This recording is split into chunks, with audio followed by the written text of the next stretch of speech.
casa editorial Lo que Importa presenta Lo que Importa con Daniel Matamala. En el episodio de hoy, Kast cruza la línea roja. Conversamos con la ex ministra del Interior y Seguridad Pública, Carolina Toá, y con el abogado constitucionalista y académico de la Universidad Diego Portales, Javier Couso. Lo que Importa es presentado por Grupo Planeta y por Turismo City. Este martes, hablando ante la Federación de Medios, el presidente José Antonio Kast se quejó de las columnas que lo catalogan como representante de un gobierno iliberal. El presidente dijo que eso es un mito y que nunca ha abusado de alguna facultad para socavar el régimen democrático. Justo algunas horas antes de ese discurso, el gobierno acababa de dar el paso más preocupante, el más crítico, en dirección precisamente a esa democracia iliberal. Expliquemos de qué estamos hablando. La democracia liberal moderna es una mezcla de dos tradiciones políticas. La democrática dice que el gobierno es del pueblo y que la pregunta de quién gobierna y qué política se implementa se decide por mayoría. La liberal dice que hay derechos y libertades que son propias de cada uno de nosotros y que ningún gobierno ni ninguna mayoría nos puede arrebatar. Democracia liberal, por lo tanto, significa que la mayoría gobierna, pero lo hace respetando límites: la Constitución, la separación de poderes, la independencia de la justicia y los derechos y libertades de cada ciudadano. Déjenme dar un ejemplo para que se entienda mejor. Digamos que en un plebiscito el 51% de la población vota a favor de exterminar al otro 49%. ¿Sería aceptable? Por supuesto que no, porque la mayoría no puede quitarle el derecho a la vida a la minoría. Lo mismo sería una norma que quitara otros derechos, como la libertad de expresión, la privacidad de las comunicaciones o el derecho de reunión, aunque eso se votara por mayoría. Por eso, las democracias liberales, como Chile, le entregan el poder a un gobierno y a un Congreso elegidos por mayoría, pero también ponen límites estrictos a sus facultades y reconocen en su Constitución derechos de cada una de las personas. Si el Estado viola esos derechos, los ciudadanos pueden acudir a la justicia para defenderlos. Ahora bien, puede haber momentos en que se entregan facultades extraordinarias al gobierno que chocan con esos derechos. Por ejemplo, establecer un toque de queda que restringe nuestro derecho a circular libremente para resguardar el orden después de un terremoto. Entonces, las constituciones tienen estados de excepción para circunstancias excepcionales. En Chile hay dos que se han usado en democracia: el de catástrofe, por ejemplo para terremotos, o el de emergencia.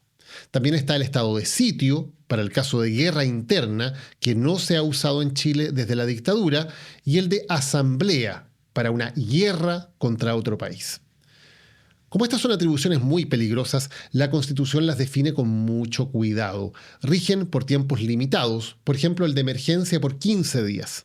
Deben ser renovados con acuerdo del Congreso y afectan un número específico de derechos.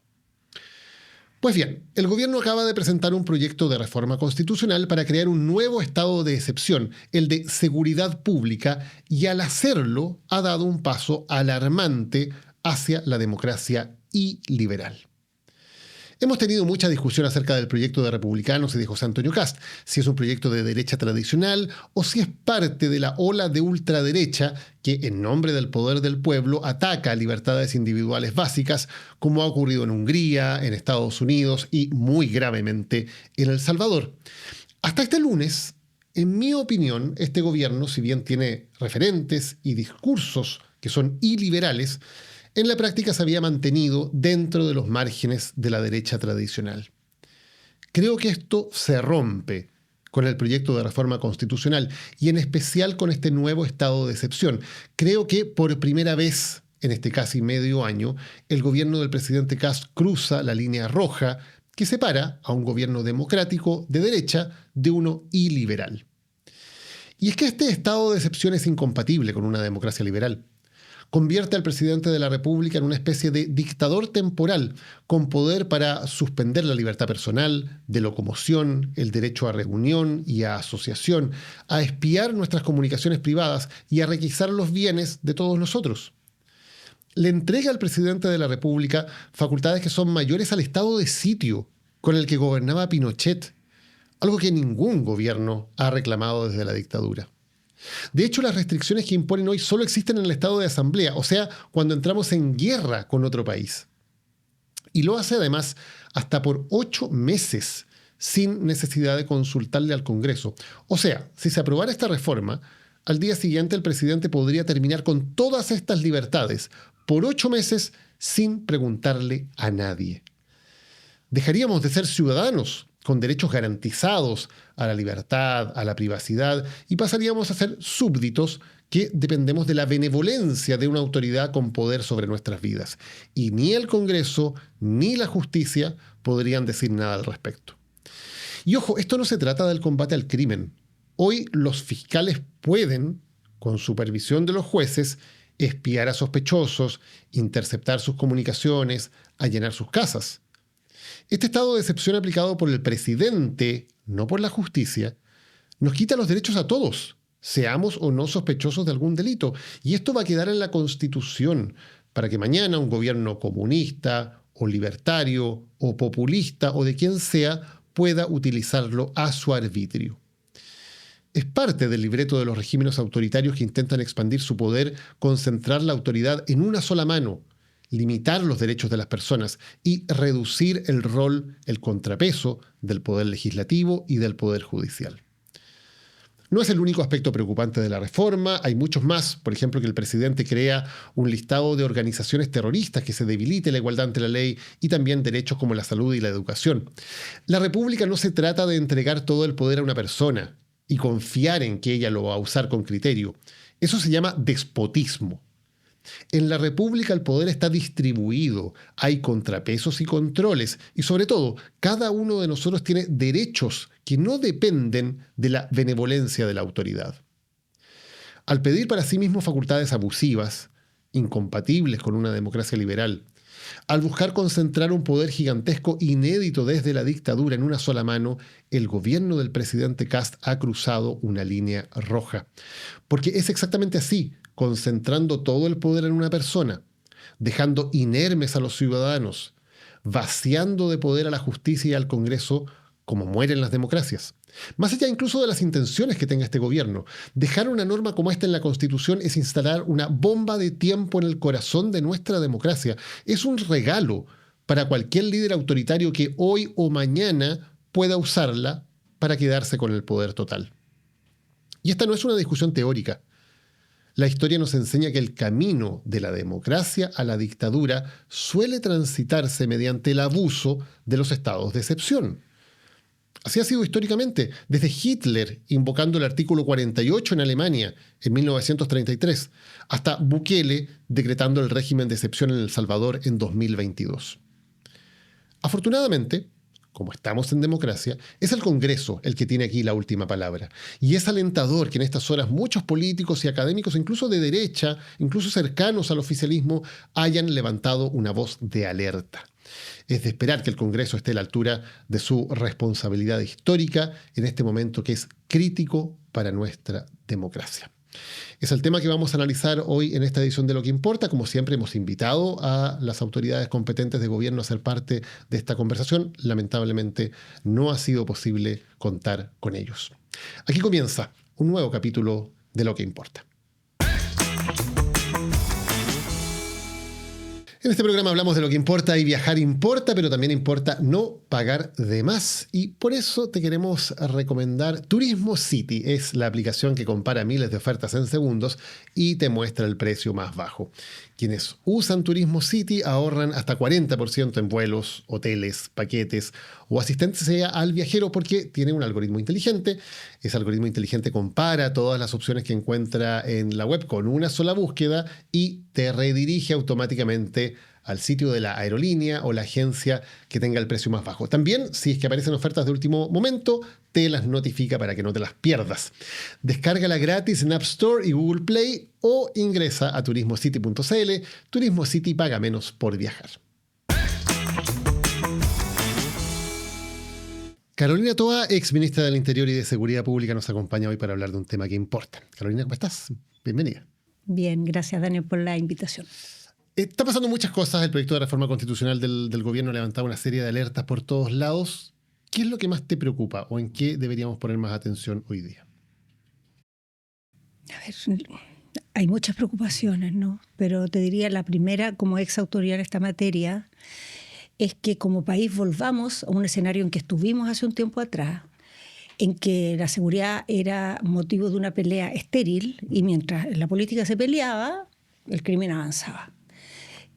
Aquí como que se están poniendo todas las piezas para volver a ese estadio, ¿no? A instalar polémicas muy grandes como propias de una dinámica de campaña, en lugar de concentrar la energía del Estado y de la política en aquello que hay bastante acuerdo que es lo que nos sirve y lo que necesitamos. Entonces, en lugar de hacer lo que nos sirve y necesitamos en base a la experiencia, en base al estudio comparado, en base a los expertos, lo que se hace es instalar una discusión súper polémica, donde hay muchos riesgos en juego y que va a dividir y va a entrampar el avance de la agenda de seguridad. ¿Creo que es el presidente del Partido Republicano? ¿O están con estas medidas o están del lado de los criminales? Bueno, creo que hay algo de ese cálculo en esta decisión de meterse en cosas tan complicadas, ¿no? Es la idea de intentar una agenda muy, muy dura. Si hay resistencia, el tejo está tan pasado que se puede retroceder. Y si por último no resulta, se le va a poder echar la culpa a la derechita cobarde, a la izquierda y reafirmar que los republicanos fueron duros. Ahora, eso como estrategia de campaña yo lo puedo entender. Pero ya cuando estás a cargo del Estado, cuando estás a cargo de la seguridad, cuando tienes la prerrogativa de decir qué va a discutir el Congreso y en qué vamos a gastar esa energía de los parlamentarios y las parlamentarias, ahí ya es más grave. Ahora, se entendía, porque cuando asume el ministro Raúl, él dice algo que es bien valiente, diría yo, que es decir, la política de seguridad que nos dejó el gobierno anterior es suficiente y vamos a trabajar con eso, ¿no? Y da la impresión de que, bueno, está optando por el camino de Estado, digamos, de decir, vamos a trabajar en una cosa constructiva. Pero de pronto cambia totalmente y ahora ya no es que haya una política suficiente, sino que hay que ir a cambiar la Constitución, que es algo que además nunca dijeron en campaña, para poder hacer esto. Sí, o sea, la Constitución sería el obstáculo a avanzar en seguridad. La verdad es que es bien triste, Daniel, porque la agenda que está presentada, la legislativa, digamos, hay muchos temas en que se pueden construir acuerdos. Hay muchos temas que son de arrastre y hay temas nuevos que puso el gobierno actual que tienen buena acogida transversalmente, pero al lado está esta reforma constitucional que va por otra línea y te diría, a ver, brevemente, pero para poner el marco, ¿no? En seguridad hay como un gran debate siempre que es entre la prevención y el control y la sanción, ¿no? Esas dos cosas. La Política Nacional de Seguridad Pública es muy completa y contiene las dos cosas. En el gobierno anterior, cuando yo era ministra, estuvo mucho el acento en la persecución, el control, la sanción, porque estábamos con una situación crítica que había explotado. Hoy día la hemos ido gradualmente controlando más, entonces eso permite una política equilibrada entre control y prevención. Y esa es la Política Nacional de Seguridad Pública. Dentro del control y la prevención, ya dejemos de lado el tema, dentro del control y la sanción, dejemos de lado la prevención un rato, siempre hay también un debate al interior. Los que creen que no somos más efectivos en controlar y sancionar porque las libertades públicas, los controles, los límites amarran al Estado y no lo dejan actuar, esa es una filosofía. Y la segunda filosofía es que no somos más efectivos porque el Estado no es eficiente, porque no está bien organizado, porque le faltan recursos y le falta personal. La Política Nacional de Seguridad Pública va por este lado. Necesitamos un Estado más eficiente, más organizado, con más personal, con más recursos. Pero esta agenda, con esta reforma constitucional, se pasó al cuadrante de, mira, limitemos las libertades, pongamos menos controles, menos límites, y ahí sí que nos va a ir bien. Esa es ahí se encuadra esta reforma constitucional. Y el estado de excepción. Hablemos de este estado de excepción que se está proponiendo, un estado de excepción nuevo de seguridad pública, que por 240 días el presidente de la República puede mantenerlo sin acuerdo del Congreso y que le entrega atribuciones que incluso son mayores a las que hoy día hay en el estado de sitio en Chile. Atribuciones que solamente tiene hoy día el presidente en caso de guerra y autorizado por el Congreso, por supuesto. ¿Qué te parece eso? O sea, es que es impactante. Cada vez que se ha discutido sobre declarar estado de emergencia en zonas urbanas, que se ha discutido muchas veces, la razón por la cual no se declara es porque se considera que es un régimen que conculca libertades básicas, que pone un desequilibrio de poder y una falta de control del poder que es difícil de compatibilizar en una vida democrática y en zonas altamente pobladas. Entonces uno pensaría ya, si se va a crear un nuevo estado de emergencia es para tratar de evitar estos problemas y hacer algo más blando, por decirlo así. Pero este es un estado de excepción más duro, no más blando que el estado de emergencia, para meterse en zonas urbanas, limitando libertades, como tú dices, con mayor fuerza que en el estado de emergencia que conocemos, pero sobre todo bajando los controles, porque el plazo que se le entrega o que está previsto es extremadamente largo. Extremadamente largo. O sea, en el estado de emergencia es por 15 días. Se puede renovar una vez y después tienes que ir al Congreso. Aquí es por 120 días, se puede renovar una vez y recién ahí tienes que ir al Congreso. Entonces, es la elaboración que hay detrás de esto, es la idea de que en estos lugares hay que ponerlos como fuera de las reglas del Estado de Derecho y de la democracia por un rato. Y las personas que viven ahí, no solo los delincuentes, porque el problema es que este Estado no se le aplica solo a los delincuentes, se le aplica a todas las personas que viven en un lugar. E imaginémonos qué lugares van a ser, ¿no? No va a ser cualquier lugar. ¿En qué lugares se va a declarar esto? ¿En qué tipo de comuna? ¿Qué tipo de chilenos y chilenas van a ser afectados por estas restricciones? Entonces, es una decisión muy audaz, muy dura, meterse en algo así. Realmente muy riesgoso, porque las posibilidades de que esto salga mal, de que signifique un retroceso al final, son muy altas. ¿Crees que cruza una línea el presidente Kast? Porque se ha hablado mucho de si este es un gobierno de derecha, digamos, tradicional, democrática, o si el hecho de que tenga referentes que son iliberales, el hecho de que tenga cierta nostalgia por la dictadura, hace que sea un tipo de gobierno distinto. Y hasta ahora daba la impresión de que la mayoría de las acciones que se habían tomado, estuvieran no de acuerdo, estaban más o menos dentro de los márgenes de lo que hemos entendido tradicionalmente por democrático en Chile. ¿Crees que se cruza una línea con esto? O sea, claramente este es un tipo de medida que levanta esas sospechas. Pero el problema, Daniel, es que al mismo tiempo que las levanta, es un tipo de medida que no hay ninguna razón técnica, no vas a encontrar un experto que te diga que eso es lo que Chile necesita. O sea, uno a veces, y los chilenos y las chilenas piensan así también, está dispuesto a hacer sacrificios por un objetivo. Hay que hacer ese equilibrio. Pero aquí no tenemos nada que nos diga que este sacrificio va a valer desde el punto de vista del objetivo que se busca. Entonces hay aquí también no solamente algo que es complejo desde el punto de vista de los principios democráticos, de las libertades públicas, de cómo se va a terminar empaquetando este gobierno y cómo va a ser visto por la historia, sino que también hay algo muy complejo desde el punto de vista de que todo esto tan grave se está haciendo aparentemente para dar una señal pública, para mostrar una dureza, más que para resolver realmente el problema. Entonces eso es aún más delicado, porque es una frivolización de la Constitución, de los principios democráticos, de las libertades ciudadanas, de un modo que no habíamos visto nunca, que con esta ligereza se pusieran en duda esas cosas tan básicas. Suspender las libertades públicas, derechos fundamentales, como se hace aquí, ¿es necesario o puede ser necesario para combatir la delincuencia en alguna zona?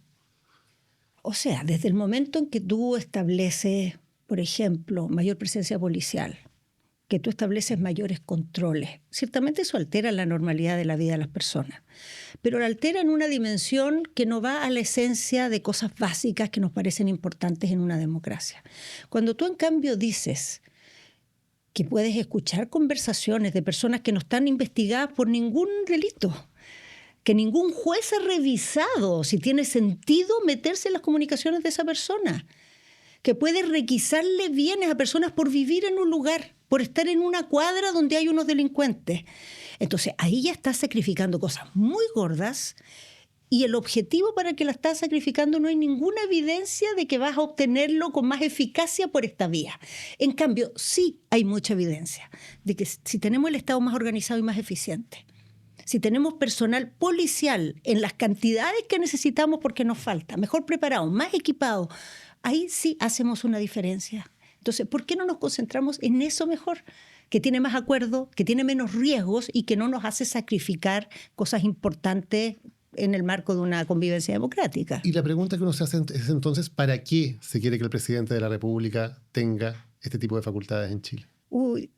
Yo prefiero, Daniel, no sé, puedo hacer muchas especulaciones, no me gustan las teorías conspirativas. Yo claramente veo que aquí sí hay un cálculo en el sentido de que esto es complicado, pero si no resulta, ellos van a quedar bien igual.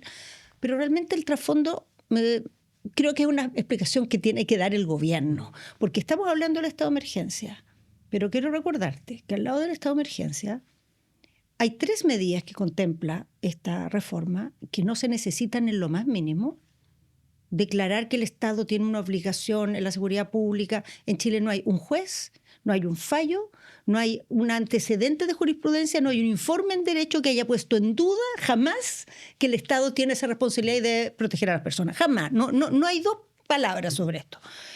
Por otra parte, quiere establecer que las personas que son parte de agrupaciones criminales reciben una sanción solo por el hecho de pertenecer a estas organizaciones. Y la verdad es que en la ley de crimen organizado que se dictó durante el gobierno anterior y la ley de antiterrorista que se dictó también en el gobierno anterior, ya se estableció que quienes son parte de una asociación criminal o delictual o terrorista por sí mismas tienen una sanción. Pero eso lo determina la justicia. Sí, no un registro hecho por el presidente. Pero es que aquí también va a ser la justicia. Lo que pasa es que la diferencia aquí, además de esto, que no es necesario, como te digo, porque ya está, además van a hacer una lista de quiénes son agrupaciones terroristas o de crimen organizado. Y la va a hacer el presidente con acuerdo del Congreso. ¿Por qué?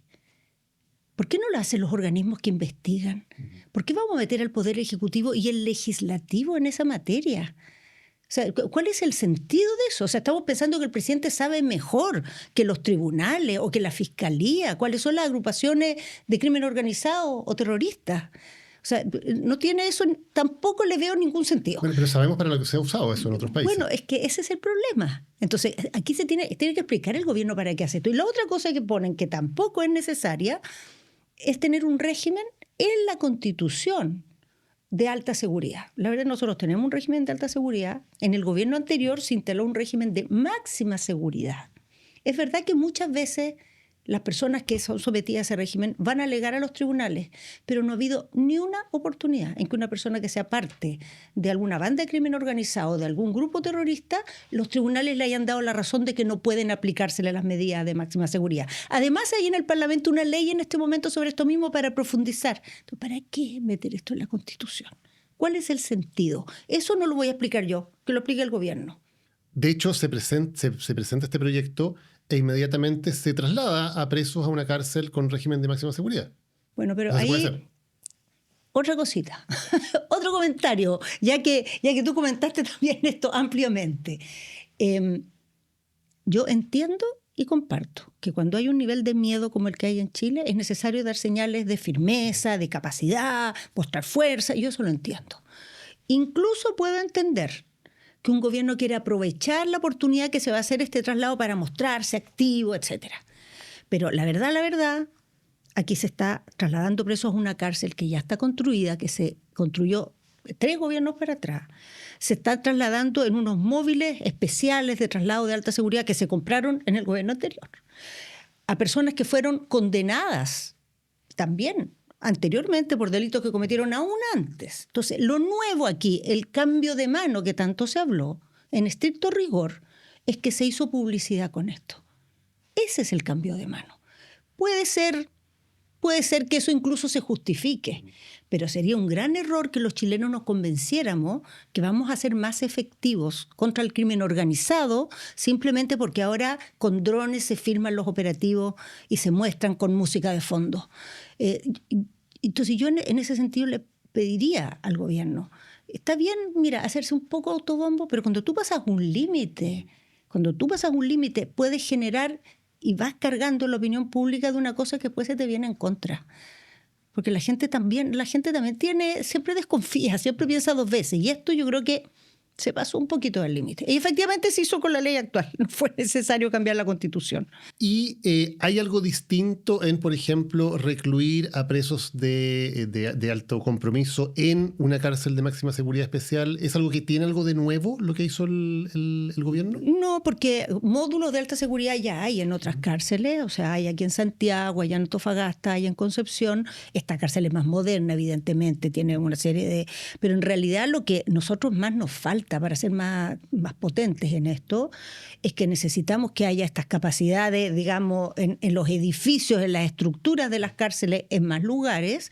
Necesitamos un trámite que está en el Parlamento y debería estar la energía, que haya un cuerpo especializado en gendarmería a cargo de atender y trabajar en estos módulos, donde hay un nivel de peligro, de complejidad, te enfrentas con un tipo de criminal distinto, además con un criminal que tiene un poder también para corromper, para cooptar, para amenazar. Entonces eso requiere una gendarmería con condiciones. Y ese proyecto está en el Parlamento. Se está discutiendo, se presentó cuando era todavía ministro Luis Cordero. Entonces yo pondría la energía ahí. Y ahí también se van a fortalecer las normas en el ámbito legal para darle más solidez todavía al régimen de máxima seguridad y de alta seguridad. Entonces no es necesario llevar esta pelea a la Constitución. No es necesario. No es necesario. Ni ayuda ni aporta. Pero puede ser conveniente políticamente, porque se arman los bandos en que uno tiende a pensar que la mayoría de las personas están por lo que suena como mano dura, ¿no? Ese es el problema, pero que eso, Daniel, que puede ser conveniente políticamente para alguien, no es conveniente para la seguridad. O sea, para que la seguridad avance, para que Chile tengamos resultados, lo que requerimos es que esto sea una política de Estado con amplio apoyo, que se sostenga en el tiempo, que lo que decidimos en una oportunidad se implemente lealmente y con decisión después. Eso es lo que hace la diferencia. Los países que han hecho de la seguridad un tema de confrontación viven paralizados y viven dando un paso para adelante y uno para atrás. Y nosotros estuvimos mucho rato en eso. Mientras estuvimos en eso, en el periodo del estallido, en el periodo que se discutía cómo actuar en el sur, toda esa época, aquí avanzó el crimen organizado y la violencia como nunca. Cuando empezamos a trabajar juntos, cuando dejamos de lado el aprovechamiento y nos pusimos en la tarea, la verdad es que las cosas empezaron a cambiar. Entonces yo esperaría que eso, porque yo creo auténticamente que a las personas que hoy día gobierno les importa la seguridad. Otra cosa es que además quieran sacar algún provecho. Entonces, si les importa más que el provecho, yo esperaría que eso fuera lo que se insistiera y no volver a la pelea estéril. Ahora, uno podría decir también que aquí nos acostumbramos a ciertas cosas, que normalizamos ciertas cosas que deberían ser excepcionales. Por ejemplo, en el gobierno del presidente Boric, cuando eres ministra, se mantuvo el estado de excepción en la zona sur como algo permanente. Ya se convirtió en algo permanente, más allá de que hay que hacer el rito de ir cada 15 días al Congreso, pero un estado de excepción ya es permanente en Chile durante 3, 4 años. ¿No habla eso también de una tremenda incapacidad del gobierno anterior, por ejemplo, de haber podido generar las condiciones para decir esto va a ser una herramienta que vamos a usar excepcionalmente, pero en algún momento tenemos que decir, bueno, la excepción se acaba y tenemos que ser capaces de, con las herramientas normales del Estado, poder afrontar la situación? O sea, ciertamente la condición del estado de emergencia en el sur ciertamente hace mucho más, abre el espacio para que se pueda discutir con mucho menos costo estas temáticas. Pero hay una razón por la cual eso fue así. Y la razón es muy simple. Es que condiciones para retirar el estado de emergencia en el sur hay hace bastante rato. El problema es que cuando se retira el estado de emergencia, naturalmente, como tú vas a retirar una serie de contingentes, tú tienes que reemplazar por un rato al menos eso con contingentes policiales. Y hoy día el país no está en condiciones de hacer eso. O sea, ya en el sur, hoy día, en la macrozona sur, hay una presencia policial y sobre todo de cuerpos especializados como el BOPE muy por sobre en el resto del país. A eso se suman militares. Si cuando tú retiras los militares agregas más carabineros, estarías haciendo un acto, digámoslo, de mucha inequidad con el resto del territorio, porque de algún lado tienes que sacar esos carabineros. Entonces, esa es la razón, la única razón por la que en el gobierno anterior no se retiró el estado de emergencia, porque ya en realidad en este trabajo que se llevó adelante en el tiempo, con apoyo de militares, pero con muchos otros elementos, eso no fue el único, era un plan completo con varias líneas. La verdad es que la situación de violencia en el sur se redujo en un 80% y la eficiencia de la justicia para descubrir los autores de los atentados, para encarcelarlos y para condenarlos se elevó de manera muy significativa. Los territorios donde están los conflictos se achicaron enormemente también. O sea, los territorios complejos son mucho menos hoy que antes. Entonces, ¿hay realmente hoy día una posibilidad de dar ese paso? Sí. Lo que no hay es el contingente policial para hacerlo. En cambio, en el norte, que es otro lugar donde se desplegaron militares, mi opinión personal al menos, es que yo eso no lo haría excepcional. O sea, yo daría un paso ahí y establecería un rol permanente de las Fuerzas Armadas de la frontera, Creo que es algo adecuado a sus tareas permanentes. Creo que nos permite además no distraer policías en la frontera, que también de algún lado salen. Y creo que tiene mínimos conflictos. O sea, de hecho no ha generado prácticamente problemas desde el punto de vista de la preparación y el armamento y, en fin, la filosofía con que funciona el mundo militar. Claro, y le pregunto qué pasa en las zonas urbanas, ¿no? Que es lo que podría permitir este nuevo Estado. Porque da la impresión de que los primeros interesados en que esto no ocurra son los propios militares, ¿o no? Bueno, ellos nunca han estado de acuerdo. Nunca han estado de acuerdo. En primer lugar, según sus propios mandos lo han dicho, porque temen que haya incidentes complejos que metan en problemas a funcionarios de las Fuerzas Armadas. Y en segundo lugar, porque reconocen que esto está bastante fuera, no solo de su formación, está fuera de su experiencia y de su conocimiento del terreno. Si meterte en un barrio, cuando un carabinero se mete en un barrio, un carabinero es parte de un cuerpo que conoce ese barrio, que conoce a la gente de ese lugar, que tiene otros compañeros que han estado ahí por largo tiempo, que le traspasan una... Bueno, los militares no hay nada de eso. Entonces, como meterse a ciegas en el fondo. Entonces, ellos tienen mucha resistencia, siempre la han tenido. Pero, a ver, yo creo que aquí lo importante no es lo principal. No es si quieren o no quieren los militares entrar. Porque si es bueno para Chile y no quieren, habría que hacerlo igual. El problema es que yo no creo que hay muchas más razones para pensar que puede no ser bueno para Chile. Y, por ejemplo, que los militares ¿están realmente informados? ¿Está funcionando la cadena de mando o están buscando... Bueno, aquí no sabemos muy bien, Daniel, pero lo que sí sabemos es que la presidenta del Senado convocó a los auditores de las Fuerzas Armadas para informarle lo que estaba en este proyecto, porque aparentemente no habían sido informados por las vías que corresponden del Ministerio de Defensa. Y aparentemente el Ministerio de Defensa no ha estado en la mesa de trabajo donde esto se ha ido elaborando. Eso, noticias de prensa, porque tú comprenderás que ya no estoy en el gobierno, así que no estoy en esas mesas para saberlo, digamos, a ciencia cierta. Perdón, ¿pero qué te parece que los representantes de las Fuerzas Armadas se reúnen con el Senado? O sea, es muy complicado.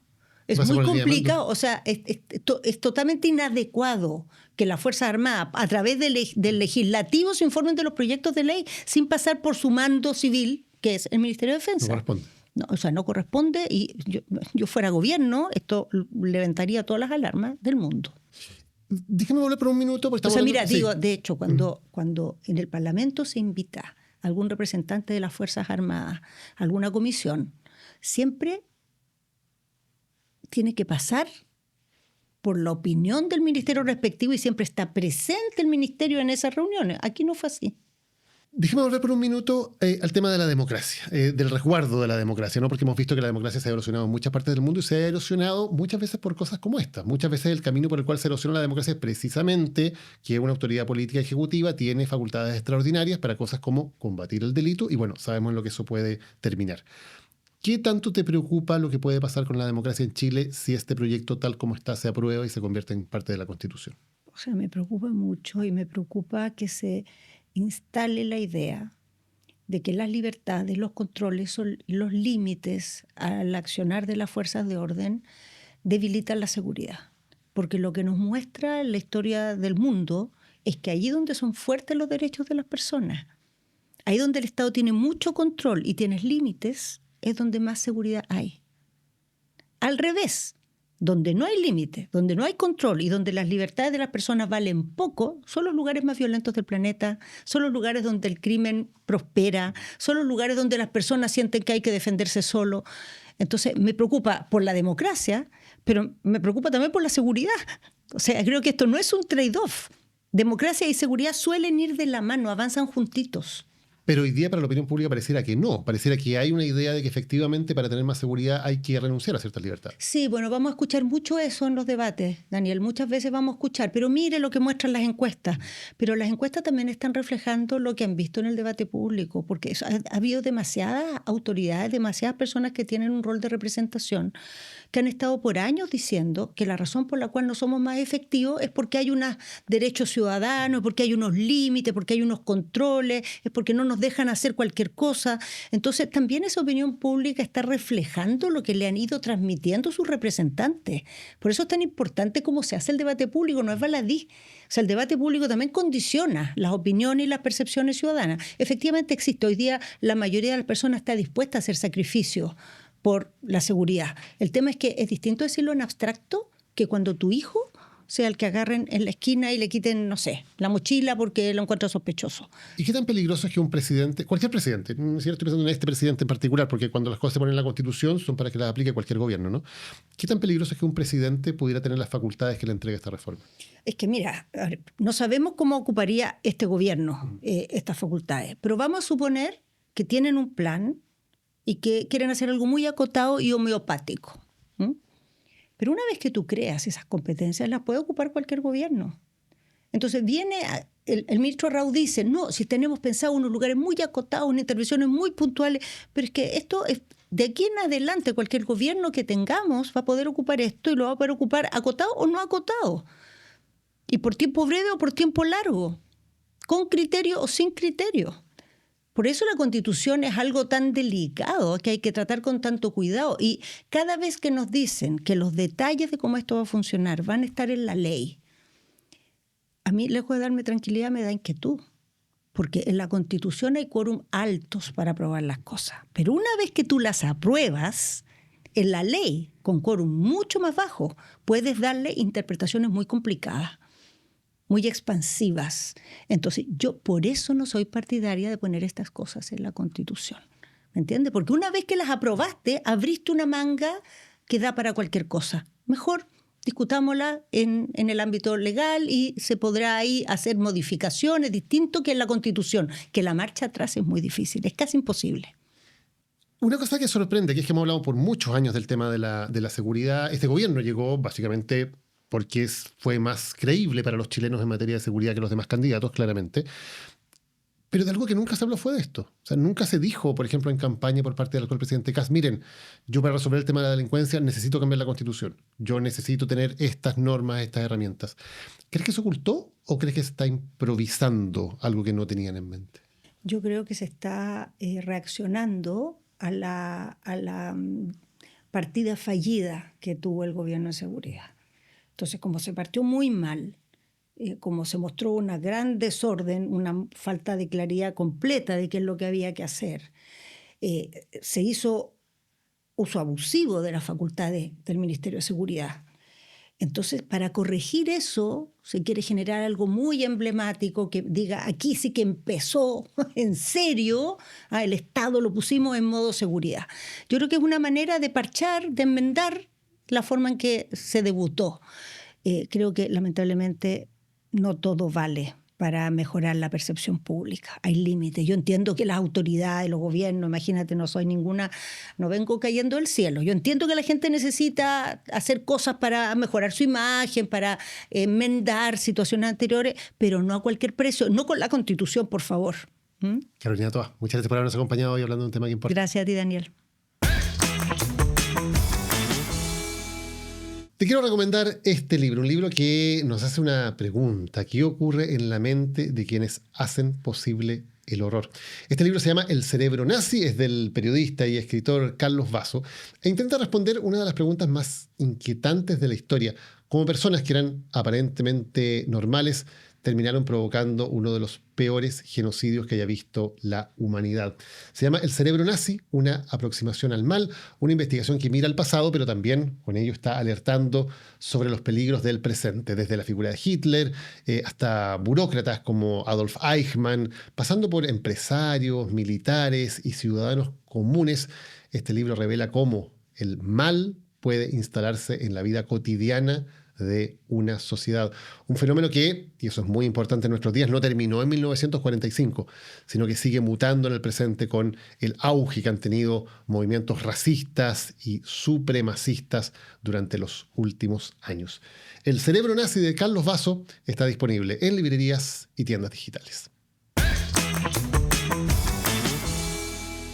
Nos acompaña ahora el abogado constitucionalista y académico de la Universidad Diego Portales, Javier Couso. Javier, muchas gracias por acompañarnos hoy para hablar de un tema que vaya que importa nuestro tema de hoy. ¿Cómo estás? Gracias por invitarme, Daniel. ¿Qué es lo que más te preocupa o qué es lo que más debería preocuparnos de este proyecto de reforma constitucional? A ver, cuando uno mira panorámicamente esto, yo diría que hay que rescatar que la semana pasada hubo una operación de rescate de lo que era lo más catastrófico desde el punto de vista de las instituciones. Había un ataque frontal al Tribunal Constitucional.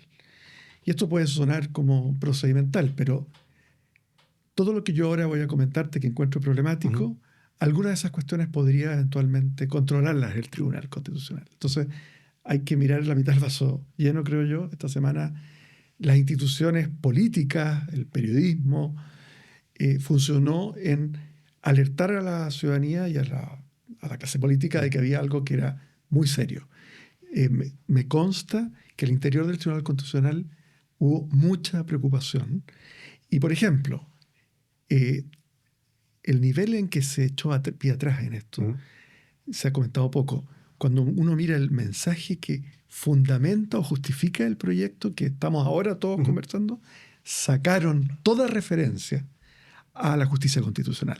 Se saca eso, Javier, pero se incluyen o se le aumenta el grado a cosas que son también bastante alarmantes, ¿no? Y aquí son hartos goles al mismo tiempo, entonces hay que tratar de irlos atajando de a uno o ir al menos generando la conciencia sobre cuáles son los aspectos de los cuales la opinión pública tiene que estar más preocupada y más atenta en lo que va a pasar ahora. Porque además se presenta este proyecto de reforma con la idea de que se discuta una discusión express. Además se quiere aprobar muy rápidamente para que no se alcance a discutir.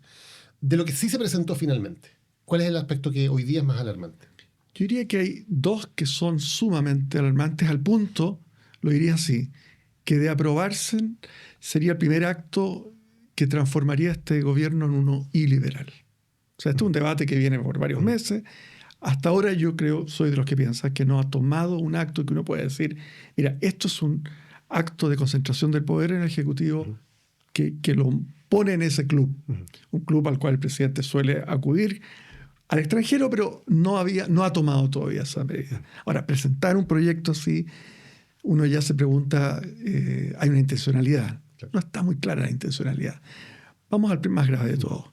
Se ha hablado hasta el cansancio, pero es bueno recordarlo. El estado de excepción constitucional no tiene precedentes no solo en los últimos 36 años, sino que incluso más atrás.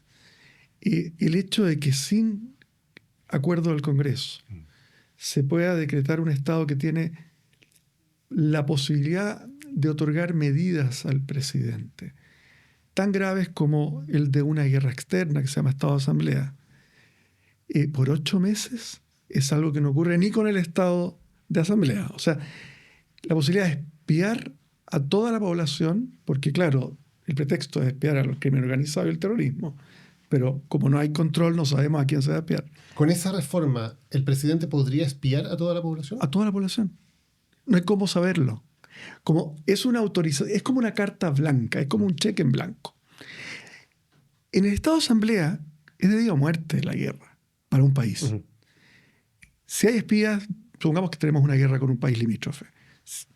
¿Cómo me hago cargo de espías que están trabajando para el enemigo? Necesito hacer contraespionaje. No puedo pedir una orden judicial. Esto es literal de vida o muerte. Pero aún en ese estado se pide aprobación del Congreso para que no se invente una guerra que no hay. A veces puede haber una especie de esbozo de guerra. No, acá tiene que haber del día 1, porque es demasiado importante. Otro ejemplo, se suspende la libertad personal. Eso es distinto al estado de sitio en que te podían arrestar en tu casa o en lugares que la ley determine. Acá podría haber una redada en que porque, insisto, no hay control para tener campos de detención. Que en guerra se entiende, porque podrían haber, y es terrible, pero pasa en las guerras, ha pasado en todas las guerras, que lamentablemente los nacionales del país con el cual están en guerra a veces son encerrados, mientras por lo menos al comienzo de la guerra. Y se entiende porque, insisto, en la guerra, que es algo que Chile no tiene hace 150 años casi, es muy duro las consecuencias para la ciudadanía. Déjame quedarme en ese punto, porque parece el titular, ¿no? Y la gente no tiene cómo interpretarlo. ¿Podrías contarnos qué significa que se suspende la libertad personal? Hay dos ejemplos. En el estado de sitio se permite arrestar a las personas en sus casas o lugares determinados por la ley. En el estado de asamblea se permite suspender o restringir la libertad personal. Restringir es lo que ocurre en el estado de sitio. Suspender significa que se suspende todo el derecho constitucional a la libertad. La libertad no solo de movimiento, sino que seas trasladado a un lugar. Podría haber relegaciones. ¿Con este nuevo estado de excepción? Con este nuevo estado de excepción. ¿El presidente podría decir, estas personas las quiero mandar a Pisagua? Totalmente. No hay nada que lo... O sea, a ver, estamos hablando un poco en terreno desconocido por lo siguiente. Claro, pero si le Hace 150 años que en Chile no hay una guerra. Entonces, y creo, si no me falla la memoria, Daniel, esto es interesante, se puede corroborar. Creo recordar que para la Guerra del Pacífico, como el teatro de guerra no era en Santiago, no se decretó estado de asamblea en Santiago. O sea, fíjate lo autorrestringido, ya estábamos en la época liberal. Se habían acabado los gobiernos más conservadores, más duros.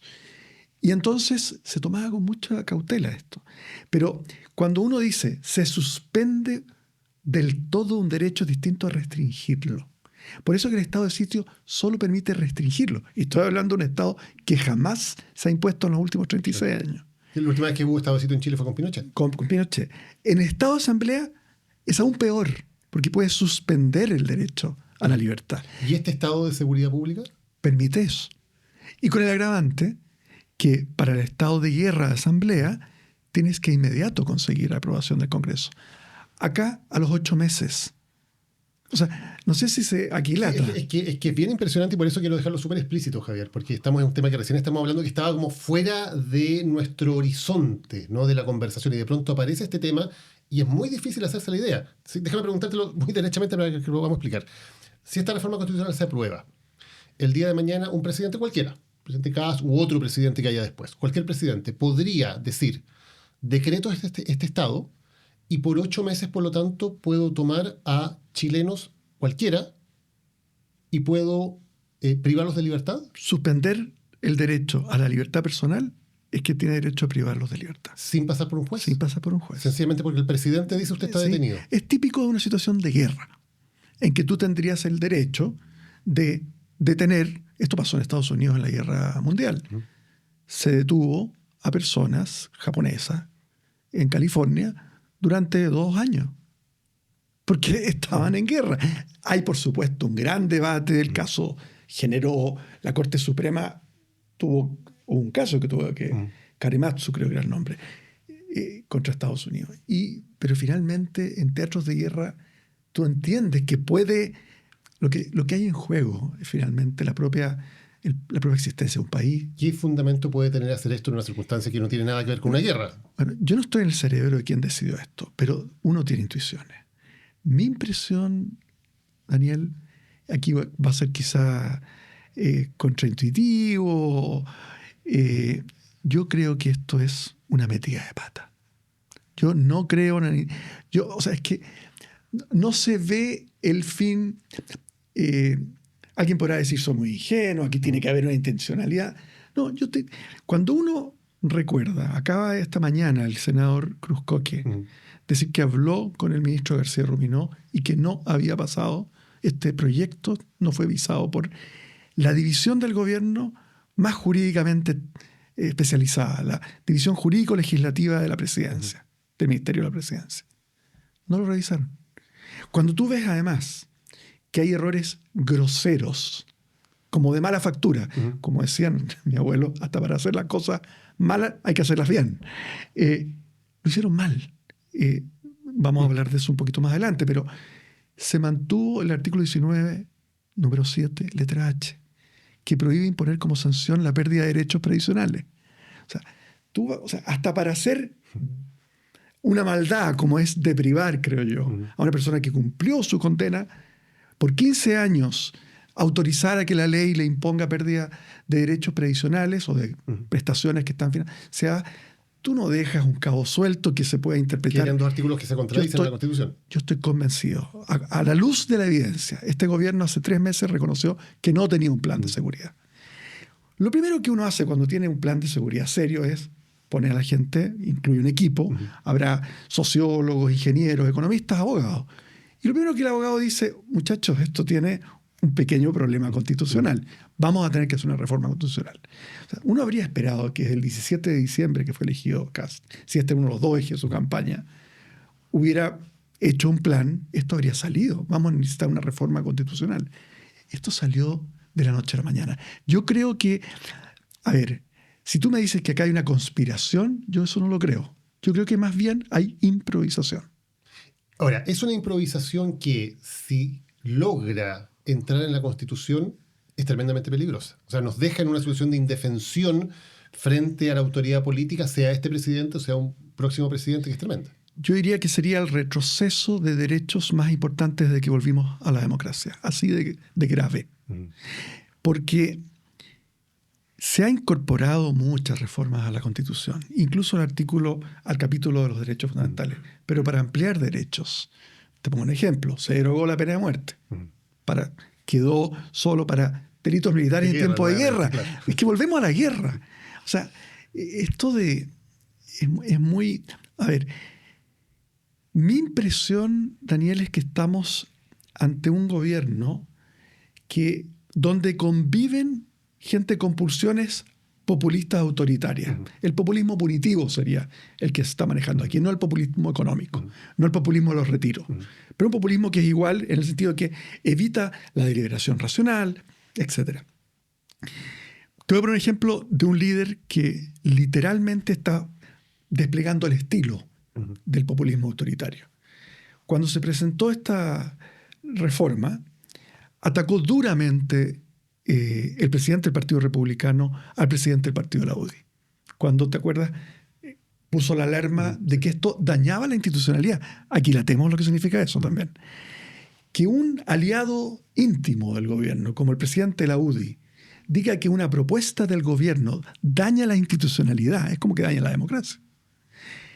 En ese momento es que ella le replicó que aquí había que ponerse, que no entendía bien el proyecto, etc. Pero una vez que se subsanó lo más grave en términos del Tribunal Constitucional, porque por lo menos vamos a tener el Tribunal Constitucional habilitado para parar alguna de esta locura, excepto aquello que quede en la Constitución, excepto el estado de excepción. Pero claro, porque si algo se aprueba en la Constitución, el Tribunal Constitucional no tiene nada que decir, ¿no? A menos que sacara de su instrumental hermenéutico una doctrina que es muy, muy difícil. La idea de que hay reformas constitucionales que son inconstitucionales por razones de fondo, no porque no se consiguieron los votos. Pero vuelvo a lo que te estaba explicando. En este momento, cuando el senador Matías Walker dijo esto es una locura, este estado de excepción constitucional, es una locura, la respuesta del presidente del Partido Republicano fue: ahora vamos a ver quién está de parte del crimen organizado y quién está de parte de los ciudadanos.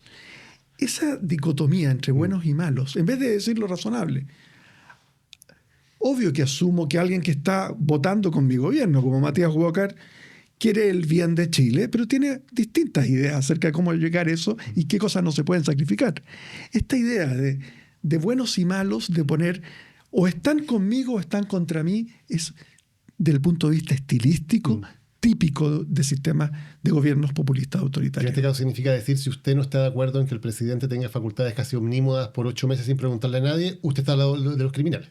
Básicamente esa es la lógica. Es el razonamiento. En el estado de excepción, Javier, veíamos este tema de la libertad, veíamos el tema de las comunicaciones personales que también pueden ser espiadas. También se restringen otros derechos, reunión, asociación. ¿Qué significa eso? ¿Qué puede significar eso en la práctica? A ver, yo creo que se ha hablado poco de la interceptación de las comunicaciones privadas, porque suena una cosa como que la gente se imagina van a interceptar satélites. No, esto es muy simple. Interceptar las comunicaciones privadas es WhatsApp, correo electrónico, teléfono, escuchas. O sea, lo que hoy día se puede hacer en el marco de una investigación por parte de un fiscal con autorización del juez, por ejemplo, interceptar las comunicaciones entre dos personas, ¿podría hacerlo el presidente de la República? Absolutamente. Y claro, las de todos nosotros. Y la justificación va a ser esto es para buscar a los malos, digamos, a los narcotraficantes que están en bandas de crimen organizado y los terroristas que están planificando un... Pero como no va a haber control judicial, nada impide que otro gobierno quizás con pulsiones verdaderamente, que realmente quiera... Porque tomemos esto, yo estoy tomando de buena fe lo que pasó. Estoy diciendo que esto es una gran metida de pata. No pasaron por el ministerio donde saben hacer las cosas en materia jurídico-legislativa, que es el ministerio donde Secretaría General de la Presidencia, y lo hizo solo seguridad, y lo hizo mal. Entonces, estoy dándoles el beneficio de la duda porque realmente lo creo. Creo que, bueno... Está siendo muy bien pensado. Estoy siendo bien pensado porque yo creo también en esto, Daniela, hay gente que ve conspiración en todas partes. Yo creo que la falta de yo diría, de competencia a veces de las personas, explica más que es creer que son demasiado inteligentes todos los... Claro. Pero vamos al punto. Tú decías, esto permitiría que intercepten tus llamadas telefónicas, que revisen tus comunicaciones por medios electrónicos de cualquier persona sin que haya autorización judicial. Cualquier persona sin que haya autorización. Eso es lo que, desde el punto de vista jurídico, obviamente falta la ley que regule, porque hay una ley que regula los estados de excepción, la ley orgánica constitucional de estado de excepción. O sea, uno podría imaginarse que la ley limitara, digamos, acotara, detallara. Pero como está ahora, esta reforma permitiría que eso ocurriera. ¿Te fijas? Los otros derechos, como reunión, asociación, ¿qué significa eso? Reunión es más habitual. Y restringirlo es... Te voy a poner un ejemplo. La de locomoción se relaciona con reunión. Para la pandemia, todo el mundo lo va a entender, hubo, digamos, toque de queda o hubo imposibilidad de salir. El toque de queda es un ejemplo concreto. Cuando hay un terremoto y hay saqueos del supermercado, toque de queda ayuda a controlar, evitar, digamos, distintas cuestiones. Esos son animales conocidos, por decirlo así. Como no hemos tenido guerra en 150 años, no sabemos bien cómo se operacionalizarían los otros. Restringir el derecho a asociación ya es más extraño. Normalmente la asociación es, estoy imaginándome, el crimen organizado no se crea como una sociedad una ¿no? y que tiene, digamos, y que se anuncia al público. Normalmente es extraño el haber incluido asociación. Y todo esto, Javier, importante decirlo también, es por decisión del presidente durante un máximo de 8 meses y recién después de los 8 meses tendría que pedirle autorización al Congreso. ¿A quién rinde cuentas el presidente de lo que ha hecho en ese periodo? Normalmente habría que ver cómo se regula porque, a ver, los estados de excepción que conocemos, los habituales, efectivamente hay un control judicial, uno puede impugnar una medida y la judicatura puede, por lo tanto, digamos, poder restablecer el imperio del derecho. O sea, no estamos tampoco... es bueno recordarlo, por eso es tan importante tener una judicatura independiente. Pero lo que no puede hacer la judicatura es, por decirlo así, entrar a calificar si se justificaba o no, si había o no motivos suficientes para declarar este estado. Entonces, hay esa última salvaguarda. Pero nadie puede decir, señor presidente, usted aquí se sobrepasó y usted no tiene el derecho a decretar este estado. No lo puede hacer ni la judicatura.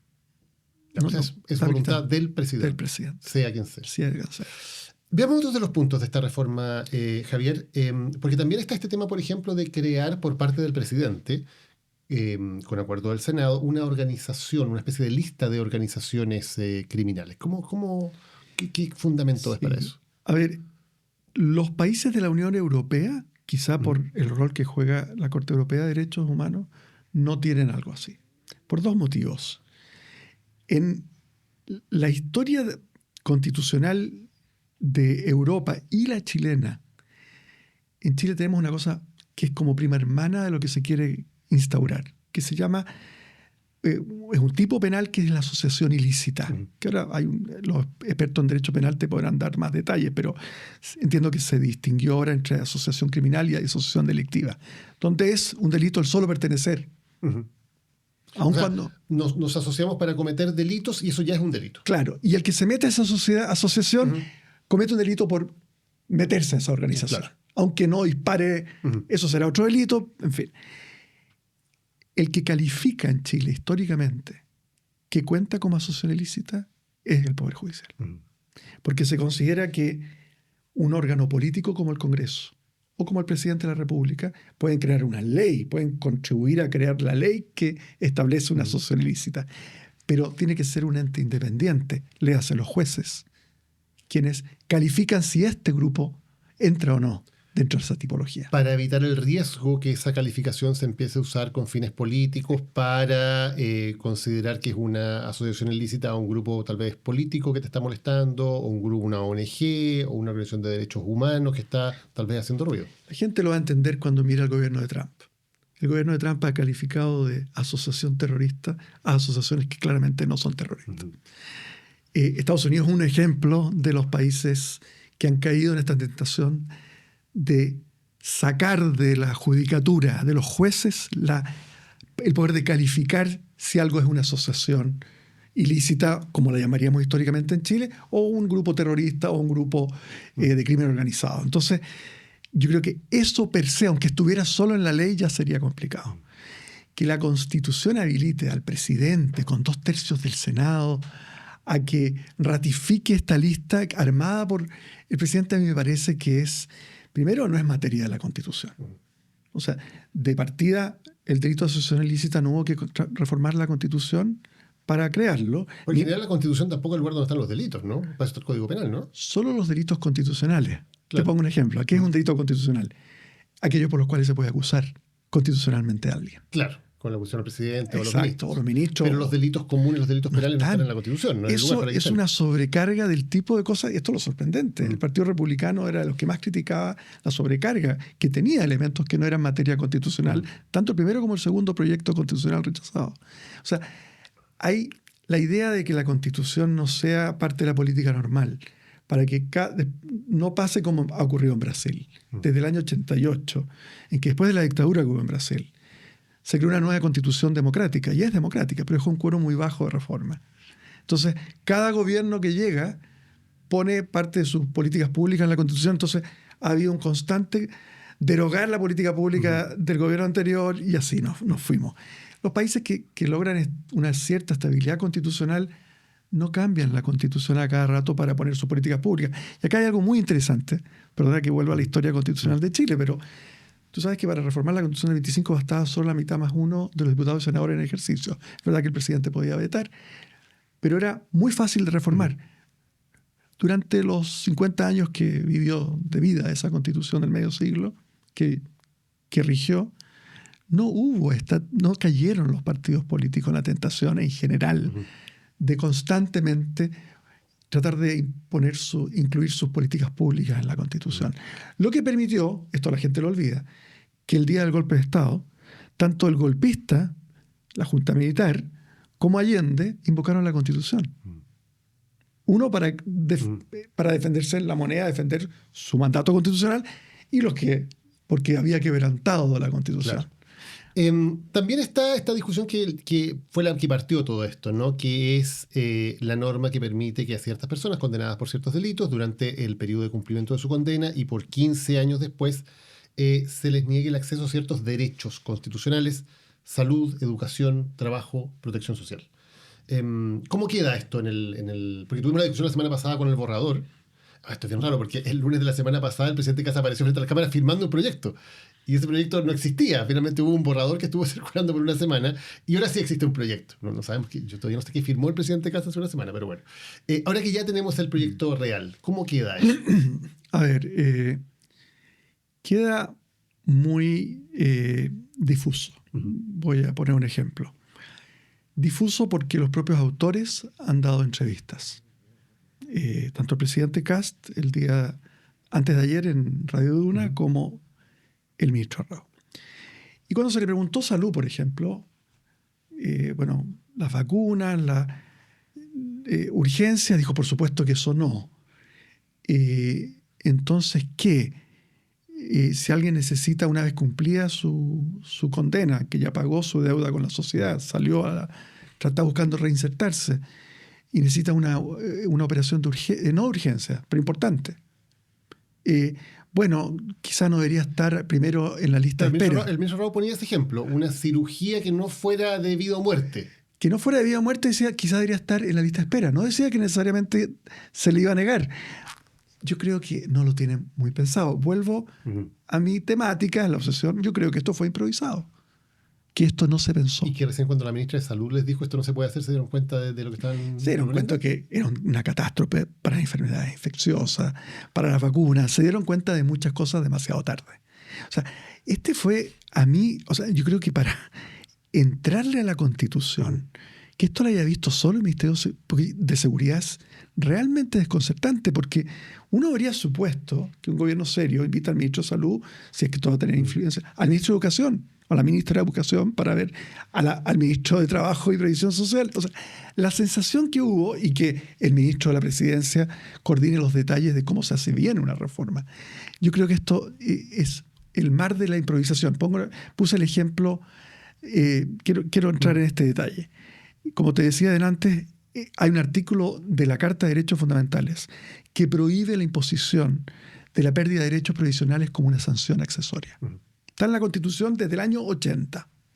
¿Y por qué está? Porque la gente de la Comisión Ortúzar, es notable el debate que tienen al interior. Cuando deliberaron al interior, dijeron, no corresponde imponer pérdida de derechos previsionales como sanción, porque las personas que van a perder van a ser el entorno familiar. El Montepío, ¿entiendes? O sea, es como, claro, no corresponde. Y esa norma no se deroga o no se le agrega algo ahora en esta... Claro. Quedó intacta. Entonces... Que todo esto, por ejemplo, lo que permite que los presos de Punta Peuco sigan recibiendo las excelentes pensiones que reciben. Claro, uno supondría que como no puede aplicarse retroactivamente, sería solo para los presos de Punta Peuco que a partir de ahora se han condenado, que van a ser un puñado porque han pasado muchos años y son de mucha edad y hay muy pocos procesos que entiendo que quedan vigentes. Pero es más complicado por el siguiente sentido. ¿Constituye o no un derecho previsional fíjate el nombre que tiene, pensión garantizada universal? Decir que eso es un beneficio cuando se llama pensión garantizada universal... Claro. ¿Qué pasa si la ley de quórum calificado que ahora va a estar habilitada para ser promulgada le privara a alguien que saliera, que cometió estos delitos de aquello? Choca con la idea de que no se podrá aplicar como sanción la pérdida de derechos previsionales que sigue vigente en el artículo 19, número 7, letra H, que el proyecto no deroga o no cualifica. Ahora, Javier, da la impresión de que lo que se buscó con este tipo de cosas es hacer un punto de opinión pública. De hecho, el ministro Arrau fue súper explícito al respecto. Cuando le preguntan por las objeciones de la ministra de Salud, primero dice la ministra no sabe de qué está hablando, y después dice, a ver, preguntémosle a la gente. ¿Qué opina la gente? Estoy citando casi textual. ¿Qué opina la gente de que con la plata del IVA cuando compran el pan le estemos pagando prestaciones a delincuentes, a terroristas y criminales? Preguntémosle a la gente qué opina. Yo tengo dos comentarios respecto a esa declaración del ministro Arrau. La primera es que en esa misma entrevista él mostró mucha compasión por las condiciones carcelarias infrahumanas que se viven en Chile.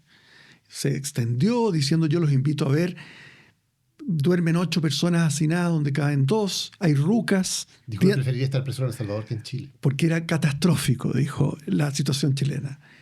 Bueno, ¿sabes lo que es eso? La única respuesta ahí lo celebro. Hay que invertir dinero de todos los chilenos, la señora que compra el pan, para construir más cárceles y para darles comida y cama a esa gente. La lógica implícita, hay una contradicción en su propia lógica. No quiere que con el 19% del IVA, con el cual la pobre persona que necesita comprar pan paga, digamos, que las condiciones carcelarias no sean infrahumanas, pero por algún motivo cuando sale de la cárcel quiere que ya no tengan ningún beneficio estas personas, cuando ya han cumplido su deuda con la sociedad. Entonces, hay contradicciones internas en la propia lógica y más allá de ello, es la idea de crear una especie de ciudadanos de segunda categoría. Quienes incurrieron en estos delitos no tienen redención, aunque pasen 25 años en la cárcel. Y él hacía otra distinción, decía, ojo, que estos derechos son los derechos de segunda generación, ¿no? Como diciendo, estos son menos importantes, digamos, educación, salud. No estamos tocando los derechos fundamentales de primera generación. Y hace una distinción también, sí, que de alguna manera deja que algunos derechos son más iguales que otros, aparentemente, para la Constitución. Aquí yo sería indulgente con el ministro porque es ingeniero civil, pero yo creo que está mal asesorado y es un deber de un buen ministro estar bien asesorado. Hay bastante consenso que los derechos fundamentales son interdependientes. Pongo un ejemplo. El derecho a la salud es de segunda generación en el sentido de que no fueron los primeros en ser reconocidos. No está en la Declaración de Derechos Humanos de la Revolución Francesa, digamos. No está en la Declaración de los Derechos del Hombre y el Ciudadano de 1789. No estaba en el Bill of Rights de Estados Unidos de 1790. En ese sentido son de primera generación. Pero no implica que haya una jerarquía en el sentido, por decirlo así, de la importancia. Pongo un ejemplo. ¿Es de derecho de primera generación el derecho a la honra? Sí. ¿Es de más importancia que el derecho a la salud? Probablemente no, siendo lo importante. Pero fue efectivamente, el derecho a la honra es de primera generación. Entonces, primero que nada son interdependientes y yo creo que salud es el mejor ejemplo. En algunos sentidos, el derecho a la vida en ciertas enfermedades está conectado con el derecho a la salud. En otra palabra, si yo no ayudo a alguien que tiene... O sea, en virtud del derecho a la salud, es que en Chile, cuando alguien llega a una urgencia, no se pide un cheque en garantía. Esa fue una conquista de hace unos 20 años atrás.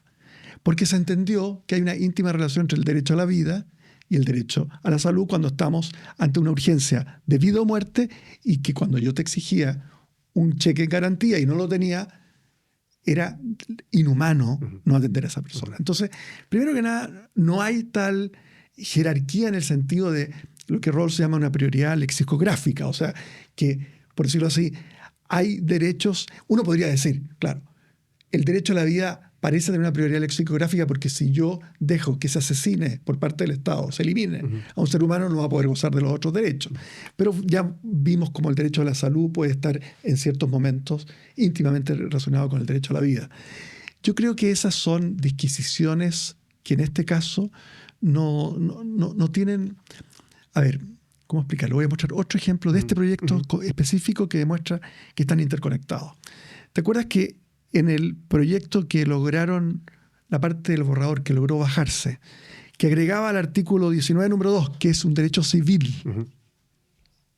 igualdad constitucional, se agregaba que aquello que era discriminación irracional, discriminación arbitraria, no se iba a considerar discriminación arbitraria? Yo he dicho en otras partes que esto es orwelliano. O sea, que algo que invade la esencia del derecho fundamental, en realidad no lo invade. Y iba a ser así porque la Constitución lo decía. O sea, eso es orwelliano. Es como los que han leído 1984 se van a acordar de eso. Bueno, acá, cuando se plantea, fíjate, el tribunal, supongamos que la ley de quórum calificado, que está habilitada ahora por el artículo 9 bis que se incorpora, establece que se pierde la gratuidad universitaria para un joven, porque tampoco se ha hablado mucho de esto, Daniel, y déjame remarcarlo. El derecho es un sistema. Entonces estamos todos mirando esta ley, esta reforma constitucional, perdón. Pero paralelamente está avanzando la ley que baja la imputabilidad de los jóvenes y adolescentes. Desde los 16 años van a poder ser procesados como adultos. Entonces, esto para delitos graves, y esto claramente son delitos graves. Entonces, si se aprueba esa rebaja de la ley penal adolescente y pasan a ser adultos desde los 16 años, se les va a aplicar esto. Una ley podría declarar que la gratuidad universitaria no correrá para quienes hayan sido condenados por estos delitos.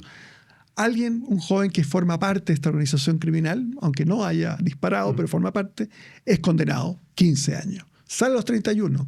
Obviamente, alguien que sale de presidiario a 31 años suele no tener recursos para pagarse una escuela técnico profesional, por ejemplo. No va a poder acceder a la gratuidad para hacer eso. Entonces, la dimensión de, podría decirlo así, de cerrar la puerta a la reinserción es catastrófica. Pero además viola el artículo 19, número 2. Porque podría haber el caso, ha ocurrido en algunos países, que hijos de familias muy acomodadas entran a organizaciones terroristas. Cumple los 15 años, no necesita la gratuidad porque sus padres se la van a pagar. Ahí está el efecto discriminatorio, ¿te fijas? Y eso es un derecho civil y político, pero que está vinculado a un derecho social a la educación. Javier, para hacer el balance, si este proyecto de reforma constitucional que ha presentado al Congreso fuera aprobado tal cual está por el Congreso y se convirtiera en parte de la Constitución, ¿en qué posición, en qué forma quedaría la democracia chilena? Yo creo que quedaría expuesta a que un presidente con voluntad autoritaria pudiera erosionar la democracia a niveles gravísimos. Yo no le imputo al presidente Kast una voluntad de perpetuarse en el poder por las cosas que ha hecho, porque reconoció inmediatamente cuando perdió en su elección con Boric, etc.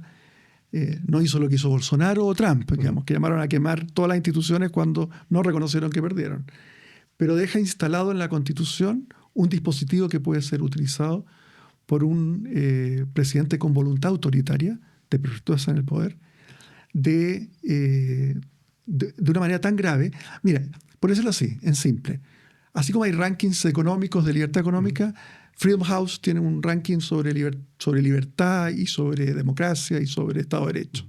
Chile con esto va a retroceder 20 puestos, 30 puestos.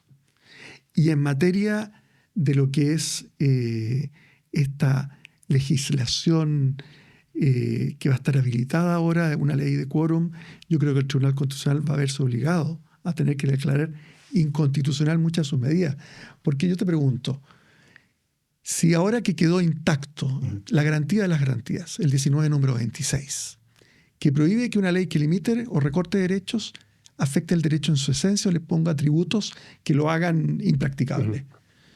Privar a alguien de la posibilidad de reinsertarse por la vía de privarlo de la gratuidad universitaria es muy difícil decir que no afecta la esencia del derecho a la educación.